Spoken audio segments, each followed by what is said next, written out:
আমি এরকম jute loving prime minister কিন্তু দেখিনি। This is for sure.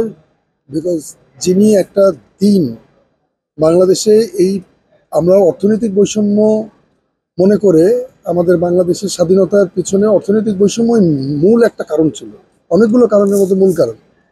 সেই পাটকে বাংলাদেশের স্বাধীনতার একটা নিয়ামক কারণ, কিন্তু সেই পাটকে কিন্তু কখনো আমরা মানে এরকম পর্যায়ে আমরা আনতে পারিনি।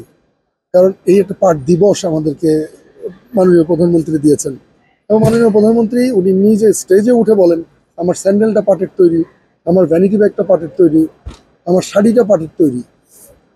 আমি বলবো যে উনার তরফ থেকে উনি একটা পাটকে মানে আমাদেরকে মোটিভেট করার জন্য উনি যথেষ্ট করেছেন। এখন আমাদের দরকার এই পাট দিয়ে যদি কোনো শুধুমাত্র যদি ছালা আর বস্তা দিয়ে এই পাটকে আমরা সোনালী আঁশকে আমরা আসলে অনেক দূর নিয়ে যেতে পারবো না। আমাদেরকে যদি এই সোনালী আঁশকে যদি সত্যিকার অর্থে শুধু কথায় সোনালী আঁশ না বলে, যে রিয়েলি যদি এটাকে গোল্ডেন ফাইবার বলতে চাই আমরা, যে গোল্ডেন ফাইবার এক সময় এইটাই 90% এক্সপোর্ট ছিল, আজকে এটা 1% হয়ে গেছে।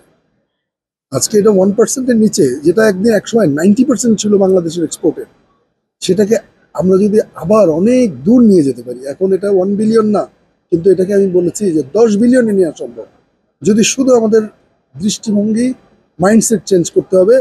যে আমরা শুধু জুট ব্যাগ মানে হলো একটা রাইস ব্যাগ, একটা বা অথবা বাজারের একটা থলি, এই কনসেপ্ট থেকে বেরোয় এসে এটাকে আমাদের জুটটাকে আমাদের নিজেদের রিসোর্স মনে করে, এটা আমাদের একটা কাঁচা পাট, আমাদের একটা সম্পদ দেশে, এটার ব্যবহার, এটার এক্সপোর্টের কাঁচা পাটটাকে একটা ব্যবহার নীতিটাও আমাদের একটা সুন্দর ব্যবহার নীতি করা দরকার।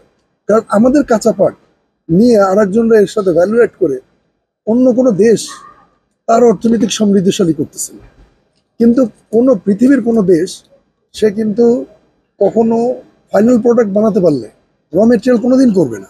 তো এই জন্য আমাদের উচিত যে আমাদের এই এই এবং আমরা জানিও না, আনঅ্যাকাউন্টেড আমাদের দেশ থেকে বিভিন্ন দেশ, আমাদের জিওগ্রাফিক্যালি বাংলাদেশের সব জায়গা দিয়ে অন্য দেশের বর্ডার থাকার কারণে ইললিগালি আমাদের দেশ থেকে পাট চলে যাচ্ছে। এই পাটকে এক্সপোর্টের একমাত্র শিপিং ছাড়া, ল্যান্ড না দিয়ে জাহাজের মাধ্যমে কোনো দেশে এক্সপোর্ট করা উচিত। এটা আমি মনে করি যে এটা করলে আমাদের পাট অনেক এগিয়ে যাবে। কারণ কাঁচা পাট আগে সঠিক এর সংরক্ষণ নীতি যদি আমরা না করতে পারি, তাহলে আমরা পাটকে নিয়ে কিছু করতে পারবো না। বাংলাদেশের সোনালী আঁশ জি, বা আপনি পাটজাত পণ্যের যে সম্ভাবনার কথা বললেন, সেটা আরো বিকাশ ঘটানোর ক্ষেত্রে এই যে মেলাটা কি ধরনের ভূমিকা? এই মেলায় আমি মনে করি যে এটা ইন্টারন্যাশনালি এটা একটা প্ল্যাটফর্ম, যে টেকনিক্যাল টেক্সটাইল ফেয়ার, যে এইটা আমি আগেই বললাম যে ছালা চট দিয়ে যে কিছু করা যাবে না।